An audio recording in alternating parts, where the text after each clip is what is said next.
We are live and happy to present my dapperly dressed longtime friend, Bill Carroll here. Bill, how you doing? It's been a very strange week, and some of it's stuff I definitely don't want to get into here, but a lot of good things have happened also. Good things are good things. Yeah. Yep. We're here to talk about Zennie 62 Media's coverage of the NFL Combine yet again, our fourth time.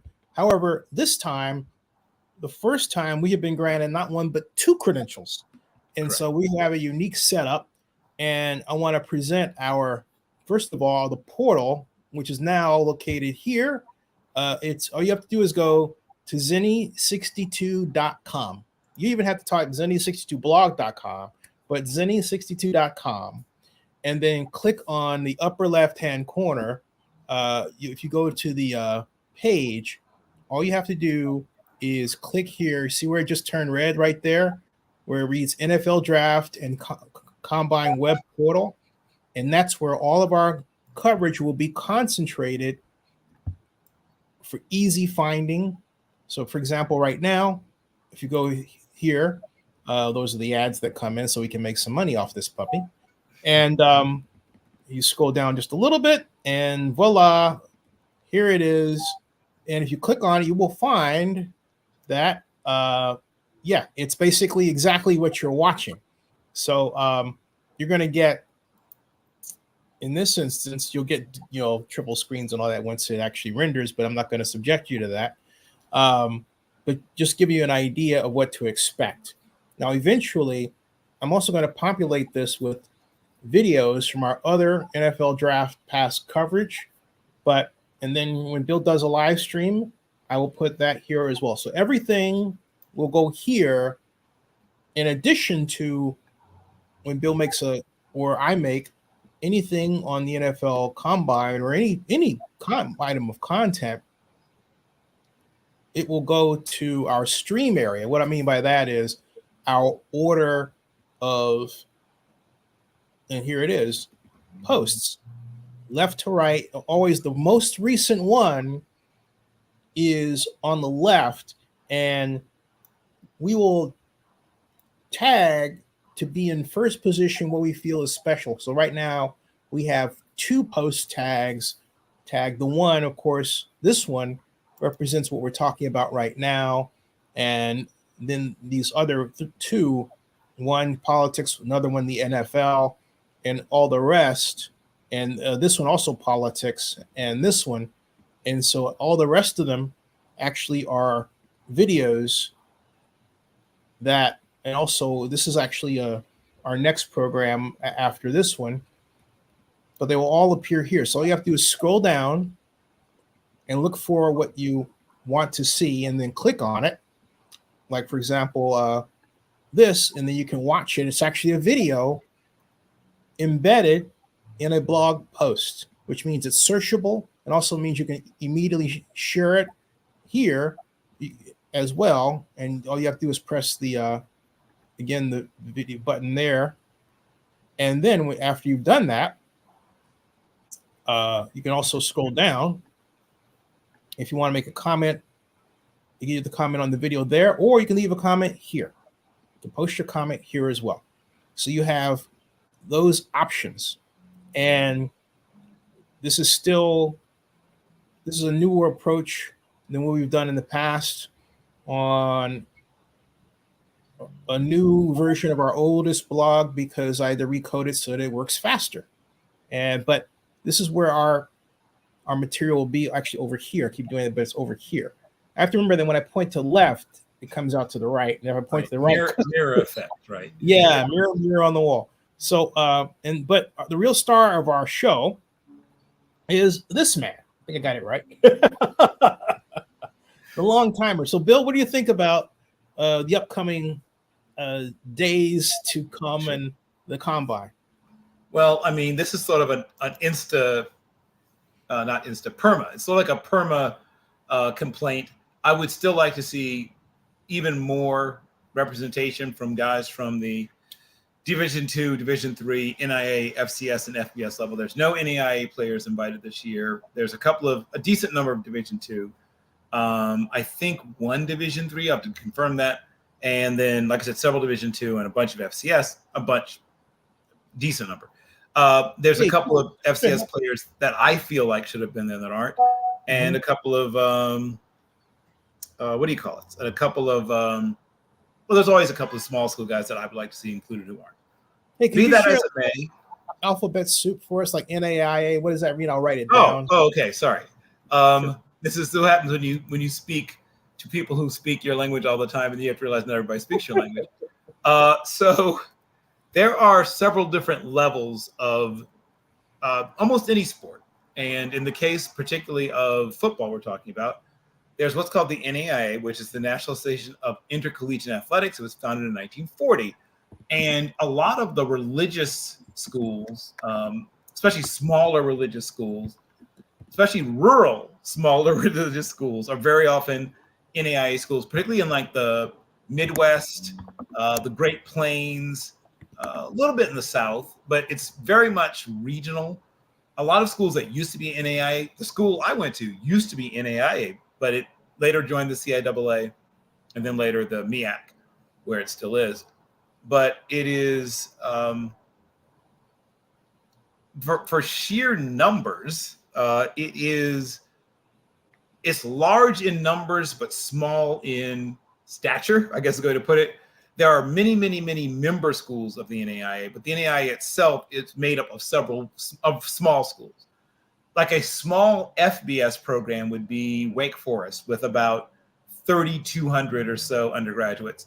That would be larger than the largest NAIA school, right? NAIA schools are 800, 900, 1,100, 600, 400 in undergraduates.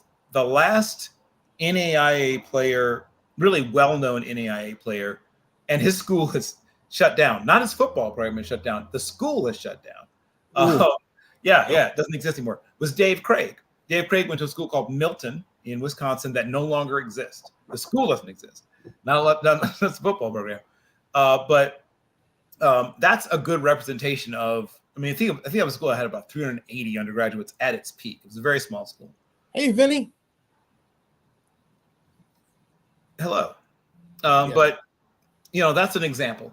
Division III is the largest NCAA, is the smallest NCAA classification. So NAIA is not NCAA affiliated. It's a separate organization. But when you go over to the NCAA, which is the National Collegiate Athletics Association, which draws its birth to a little after the turn of the century, it came out of, you don't need to hear the whole history. The point is that these are two organizations. One is a little older than the other. One deals with more classifications of schools. So all NAIA schools are one classification. They're all small, basically. When you get to the NCAA, there's Division III, which is small and non-scholarship granting institutions. Now, you can also be a non-scholarship granting institution at Division II and FCS. There are no FBS non-scholarship programs, but there are some FCS and Division II non-scholarship programs. It doesn't mean you can't give them a scholarship. It means they can't get an athletic scholarship. You don't grant athletic scholarships. One of the more successful non-scholarship granting FCS programs is a place where at one point Jim Harbaugh got his head coaching start at the University of California, San Diego, and Josh Johnson, who is still in the NFL, was his quarterback. But so that's one of the Pioneer League is probably the largest in terms of classifications conference that has no scholarship, no athletic scholarship to granting institutions. Stetson, Dayton, right, which has been sort of a cradle of coaches, right? Gruden is from there. Brandon Staley was a quarterback also at Dayton. I still have scouting notes on him from his days at he was an all Pioneer League quarterback. But that is a non-scholarship conference. But the vast majority of Division II and FCS, and obviously all of FBS programs, are scholarship granting. Now, because of the limited number of scholarships at the Division II level, what you'll often do is divide them up. So they're allowed a certain number of full scholarships, but instead of they might only award 4, 5, 6 full scholarships, very often to guys who are highly prized recruits or what they call drop downs. meaning you've transferred down from an FCS or Division I, FBS program. And so you have certain expectations. You may not come if they say, we're going to give you a partial, right? So they often will reserve their full scholarships for those high value targets. And then the vast majority of the team may be on partial scholarships, 25%, 50%, 2/3, 1/3. So at the Division II level, that's schools like where Austin Eckler went, right? Austin Eckler went to a Division school in the RMAC, the Rocky Mountain Athletic Conference. We played at Western of Colorado. Adam Thielen was in the Northern Sun Intercollegiate Conference, the NSIC. Of course, that's the coldest of all conferences. It's Bemidji State, it's Mankato, it's all these schools in Minnesota basically, and then a couple outside of Minnesota, but most of them are in Minnesota. And the kids that play in that conference, toughness, no question. These are schools that almost all of them don't even have indoor facilities. So you're playing outdoors, you're practicing outdoors in November and December. Well, probably not so much December unless you're in the playoffs, but certainly in all throughout, part of November until your season ends. And you've, like I said, tough bunch of dudes. And then what used to be called 1AA, which came into being in 79, and then later became FCS. And of course, fun fact, the first 1AA, which you now call FCS championship, which is football championship subdivision, was won by Jake Gaither's Florida A&M University. Sadly, that's also the last time an HBCU won that particular level of championship. And there's a lot of reasons for that, structural and financial, but most of it's because it's a money loser. And a lot of programs can't afford to lose money. One request. Where's your lens at? Point your finger at the lens. Yeah, look at that. Yeah. Because you go on, you give a lot of information. I do. And no, that's a great thing. What happens is that you're so doing it that you sometimes look down rather than connect with the audience. But right. Right. So anyway, hey, gotta ask you a question. Would you want to finish that thought before I go into this question? Oh, well, the finish of my thought is that I've every year I complain that I would like to see more players who are outside of the FBS level, which is the largest level. And every year I'm a little disappointed. There have been some years that are better than others. There was one year, and I'll close on this, where there were more players from Hampton, which at that time was in the MEAC, now is in the Big South, than there were from USC. Now that's only happened once. It will probably never happen again. But they had 5 players from Hampton University at the Combine one year, including some guys who were obviously drop downs, transferred in, down from bigger institutions. But some of those guys were homegrown. Marcus Dixon was a drop down, but Jerome Mathis, right, who was one of the fastest players at the Combine that year, was a homegrown player at Hampton. Okay, so hey, by the way, Bill says congrats on the media clearance. You got it, yeah, sir. And this is what I'm looking forward to. Who you meet, because when I was on a plane on the way to the Combine before the pandemic hit, I'll just play it because this is what happened. This is one of those cool moments in Zennie 62 media history. Go Bears, baby. Go Bears. Go Bears. Welcome, man. You got it. Thank you. You got it. Everywhere. We rock. Folks, that's Evan Weaver, Cal linebacker, who just happened to be on the same flight. And not only that, also Mr. Ashford as well, and 2 Cal defensive backs. We're all on the same plane. I had no idea. And the funny thing about it is that because, and just, I am, for whatever reason, they were faster than me. I couldn't catch them for an interview in the airport. I had all these bags like, but whatever. I got them when they had to sit down later, at least Mr. Weaver. So who are you looking for or looking forward to interviewing and seeing? Sure. At the well, as mentioned, as mentioned, I always pay attention to the guys that maybe not everyone's paying attention to. So that's my, so I take special pleasure, as I said, when, a guy from, Tennessee, Chattanooga gets invited, which I guess is trying to rebrand. A lot of these schools are trying to, I think they're trying to call themselves just Chattanooga, trying to get rid of the Tennessee, Chattanooga, get rid of the UTC and just be known as University of Chattanooga or something. A lot of them are doing that, right? A lot of them are doing that. Like Louisiana is my least favorite example, right? Because how can you just call your school Louisiana? But I'm excited, obviously, about some of the guys that I've been sort of interested in, hoping they'd even get a chance to be there. While it's certainly cool to see Bryce Young, but we knew when Bryce Young was a junior in high school, one day he'd be at the NFL scouting combine. It's very different when a guy like, Jalen Cropper Moreno, or a guy like, Shaquan Davis or whatever. Well, guys that aren't household names get there. So I'm always interested in, like I said, those guys who are maybe a little off some people's radar, and maybe try to put them on more people's radar. That's the way. And not only that, that's smart, because the ones that are off somebody's radar, if you get them first, you get the lion's share of the views, because a few other people or nobody else has thought to talk to them. So that's a great way. On the other hand, there are folks like, well, you know who this guy is, and from Ohio State. That was a packed room. I'm sure it was. Oh my God, yeah. And so among them, Everybody want an idea of how popular this is. Bill is going to be somewhere in here. Yes, with my periscope in hand. There you go. Get up close. Do it Zennie 62 style, Bill. Don't be shy. Get up there close. Yes, take a look at this. Although sometimes it's hard to do. It just is. And they just put up his name there.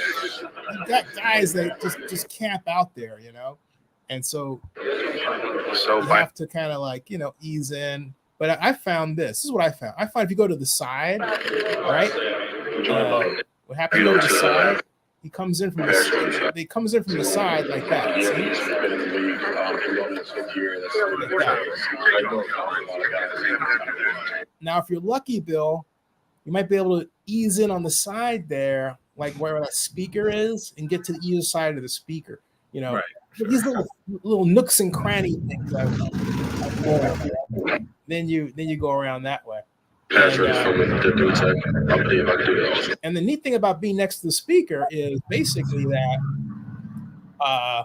the neat thing about being next to the speaker is, hey, you don't have to worry about not getting what he said. Sure. That's definitely true. Who is the top talent of the draft that you think is must see? You mean their actual workouts, or you're talking about the interviews? Both. I didn't think about that. Both. So the interview guy, the people that people will be beating down, their whatevers, everyone in front of them try to interview is Will Levis, because Will Levis, pretty good quarterback, but he's an excellent interview. He's got a lot of quirks, including putting mayonnaise in his coffee, eating a banana, including the peel. So he's going to get a bazillion questions about that. I frankly know all I need to know about his dietary habits, but there will be people I'm sure who will ask about it again. I have to realize that I start following these guys, months and months or sometimes years ago, and some of these people are just sort of discovering them. So I will be less interested in hearing that story over again about how it is and why it is he ended up putting mayonnaise in his coffee. But can I borrow that term, Bill? Which one? The one you just used. Mayonnaise in his coffee. Yeah. Yes, you may always. That sounds like something you would put on your dating profile. There's also oh my gosh, Tyson Bagent, who's from Shepherd. He's one of the few Division II prospects who got invited. Once again, there's others I think should have been, but that's once again I already complained about that. He'll be getting a certain amount of attention just because there's so few Division II prospects that got invited, and he's an interesting prospect. He set a bunch of records in the Mountain East Conference in West Virginia, and he's got a strong arm. He's a guy who's got some rawness to his game, and at times he looked a little bit overwhelmed at the Senior Bowl, which is to be expected. This is the biggest deal ever. They did also invite Andre Yoshavas, who is a former Junior Olympic champion in the heptathlon. And also, of course, obviously Ivy League champion in that same event and the 60-meter champion in that event. But he's also a person who's I'm expecting to be one of the fastest players in the combine. Ran the fastest 60 meters of anyone. There's an Ivy League guy who ran the fastest of the season, of the track season. So he's blazing fast. And he's a good-sized kid, bigger. I mean, a good-sized wide receiver, and on top of being just crazy fast. I'm excited about A.T. Perry. He's a guy that I was higher on than most, and now other people are sort of coming around on him. Quentin Johnston, who's a guy who's still my wide receiver one, but a lot of people have cooled on him. He needs to show he can catch the ball consistently in his hands and away from the frame of his body. He has a tendency to let the ball get into his body and basket catch it and things like that. I think it's a bad habit. I don't think he actually has bad hands and he has bad habits. We'll find out if I'm right or if I'm wrong. If he ends up not being a good player, then obviously means I was wrong. I just think he's a guy that got in a bad habit. And plus he's used to being open.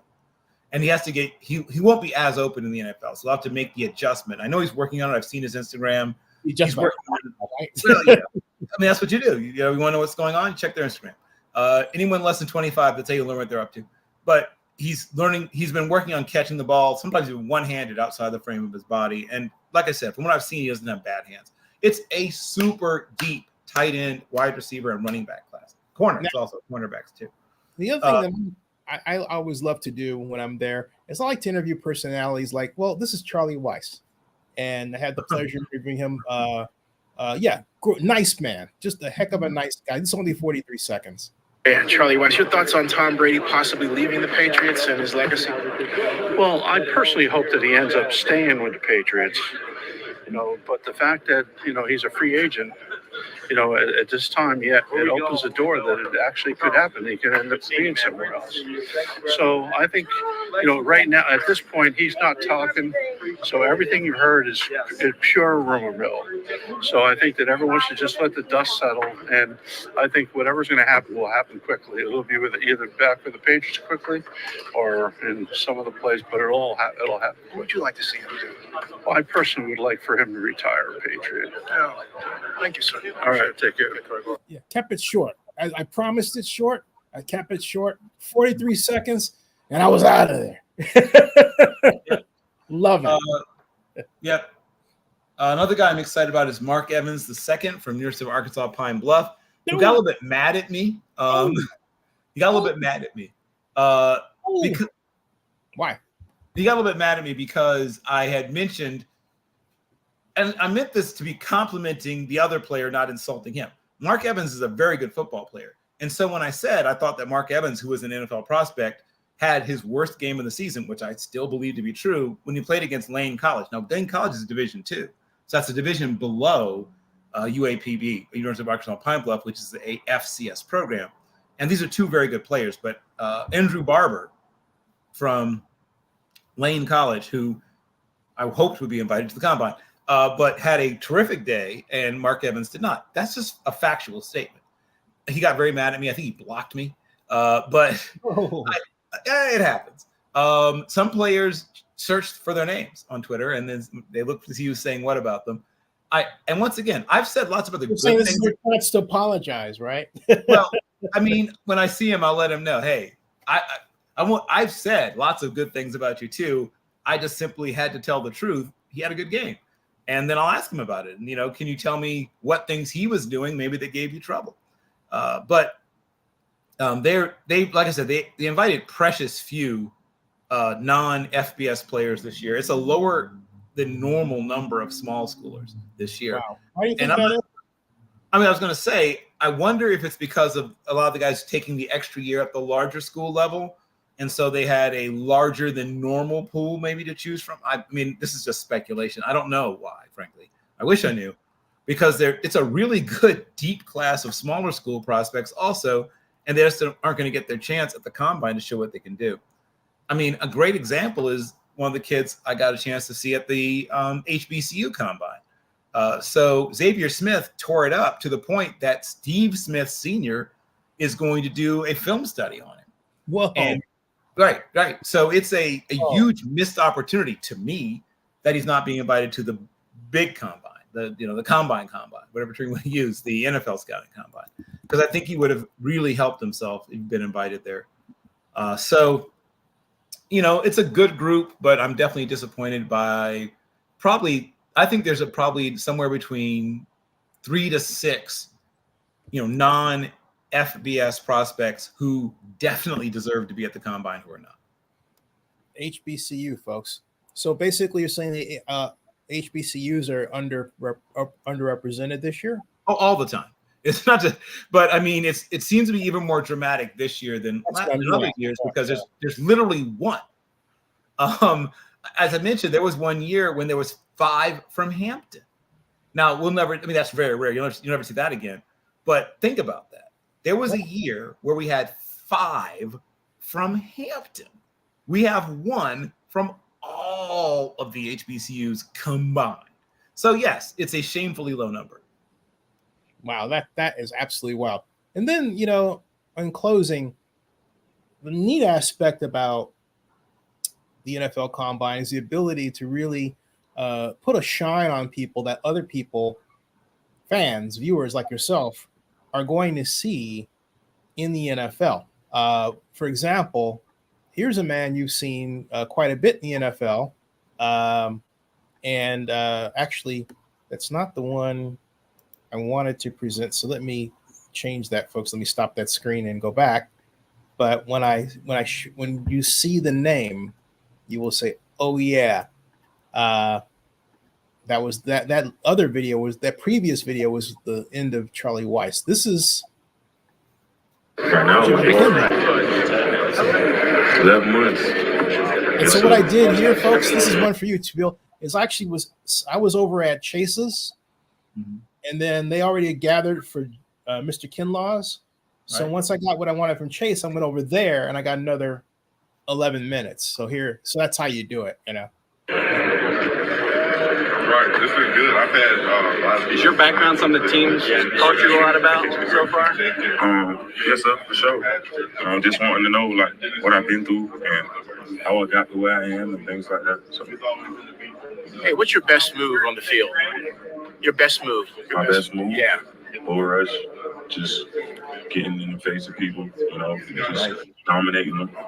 That's an intimidating thing when you could take a man and he giving all he got and you still walking him back. That's a very intimidating thing. Do you know who Deacon Jones is? Yes, sir. You sound just like him. You're watching tapes? I mean, I watch a little bit of it, but that's, so far back, it's not much to watch, so, but for sure, man, I love doing that, looking at the man in his eyes, and him knowing, like, he can't stop me, no matter what he do. So there's one. I enjoy that. I stuff like that, Bill. I love exchanges like that. So, Sure. So Bill, close us out. And I wish Mr. Kinlaw had watched a little more Deacon Jones, but because he never really developed a go-to move, right? Other than just bull rushing. And in the NFL, you can't make a living just bull rushing people. But this is an example, right? How much of that is coaching? Do you think that maybe he just isn't, taking the coaching or something? Because it's a combination of things. Yeah. He's had nagging injuries, but he's also, like I said, he's also a guy that, it's funny. He answered exactly. I'll give him credit. He's been watching himself on tape because that is what I saw when I watched Javon Kinlaw at South Carolina. He was constantly. They always talk about beating half a man, not the whole man, and what that means, Zennie, is it's a lot easier to attack this half or that half of a person than coming at them straight up the center line, because that's right. Now it's a fairer fight. The idea is not to make it a fair fight. You want to make it an unfair fight. And he has a tendency to make it a fair fight way too often. And once you get to the NFL where, you're facing the best of the best of the best, sometimes you win, sometimes you lose, but you're going to lose more often than you have to if you don't cheat. Not cheat literally in cheating, but cheat in terms of making it easier on yourself. And he hasn't done that. What I hear you saying is that whatever coaching he has been given to get him out of that, because he was talking about basically how he played in college, which is basically like the football version of being on the street and saying, I'm going to beat you up, right? Right. And he was able to do that against Vanderbilt, right? The problem is there are no Vanderbilts in the NFL. He was with the Niners, and then he got traded. And you have to ask why, right? Maybe there was something there where he wasn't taking the coaching. Maybe the voice? Yeah, it's an interesting question to find an answer to. You know, what don't you think? Well, here's what I'll say. And, Javon Kinlaw was a guy that I was a little lower on than some because he wasn't as productive as a guy with his physical talent should have been. Mm-hmm. And some of that was, like I said, some of what you just heard there, I think was part of it. And I think some of it was, that some of that lack of development. But he has an amazing story, as he said. At one point he was homeless. Homeless, yeah. Yeah, his mother, came here with essentially nothing. Yeah. He finds his way to Jones Community College, then from there to South Carolina. He's never super productive, even in college, though. His best year, he had 38 tackles. That's total tackles, both assisted and solo, and 4.5 sacks. To be as talented as he was, that's not a number that I should have seen a splashier number than that. Sorry, take it back. That was his second best year. His best year was his last year, where he had 15 solo tackles, 20 assists, which is, not a great but not a terrible number. And then he had 6 tackles for loss, all 6 of them sacks. And he comes in, he's a big kid. He's 324 pounds. He's 6'5" and an eighth. You saw him. He's huge. He's an absolute giant. And, a decent athlete, better than average athlete for his size. When you consider him just what a giant of a man he is. And at no point do you get to see, all of that. Now, once again, he's had injuries, and that's part of it. But even when he's been able to play and able to be healthy, you keep seeing the size and the power, but you don't see the production ever. I gotta have to get going now because it's 12 minutes to our next show, folks, where we talk about Howard Terminal with Andy Dolich from the A's, Elihu Harris, Casey Pratt, Richard Hake. We got a big group. And what are you doing slumming here with me? Oh my gosh. Great place. Hey, you're a star, man. But I got to break this one to go over there. Bill, God bless you. We'll be back. We'll do a lot mock draft, maybe whenever, sometime soon, whenever you can. Yeah, maybe this weekend. You got it. All right. Subscribe to Zennie62, folks, and bookmark OaklandNewsNowBlog.com and bookmark Zennie62.com because that's where this man's going to be in our coverage too. And Vince is very big and great group. Yep. I'm gone. We gone. I'll see you. Bye. See you soon. All right. Okay, buddy.